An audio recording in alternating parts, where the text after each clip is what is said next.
Hello and welcome to letandmanage.co.uk. Here at letandmanage.co.uk we are a bit like that Ronseal advert you remember from the 1980s, where we do exactly what it says on the tin. We let and we manage residential property.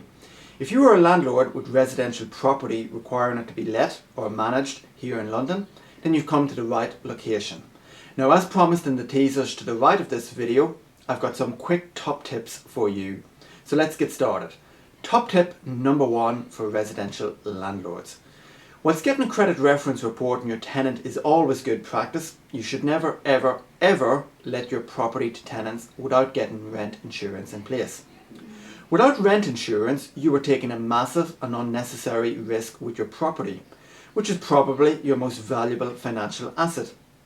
Get rent insurance and avoid risking losing up to 6 months' rent and the cost of employing an eviction firm to evict a non-rent paying tenant. Here in London, that can easily amount to a 5-figure loss. So don't be cheap on this. In the event that your tenant is a DSS applicant, rent insurance will not be provided. So insist that your tenants provide you with a property owning guarantor whom you can make a claim upon if they fail to honour their rental agreement obligations. Top tip number 2 for residential landlords. The reality is that when it comes to tenants and agents, you really do need to get it in writing. Now, you do this for a number of very good reasons. As the old saying goes, verbal agreements are not worth the paper that they are not written on. Getting everything to do with your tenants and your agent in writing gives you complete peace of mind that everyone understands their obligations and responsibilities. If it's important to you, document it and get it in writing. Speaking of paperwork, don't forget to check if your agent is registered with a government property redress scheme. This provides you with insurance if you come across a rogue agent. Reputable agents will provide you with evidence in writing of their membership details. Top tip number 3 for residential landlords. Ever since the Data Protection Act came in back in 1998, numerous companies have used this act to hide behind it. Refusing to show a landlord the reference details that they have collected on tenants seeking to rent your property is deeply frustrating for many landlords. How do you know if the tenant can be relied upon?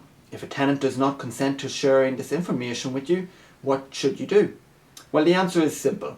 You must get your agent to confirm in writing that they hold certain specified information in relation to your tenant. By doing so, you are making it very clear to your agent that you are proceeding to let your property to the prospective tenants on the very clear understanding that the agent will keep a record of the specified information you require. In the event that you do need to make an insurance claim for a tenant who is not paying rent, you will be required to provide the insurance company with these particulars in order to have a successful claim. If your agent has failed to keep these records and you have it in writing, you can seek redress against your agent. Well, I hope you found these tips to be helpful. Don't forget to claim your free landlord guide, which is packed full of further tips to protect your interests as a residential landlord. I look forward to being of assistance to you in the future.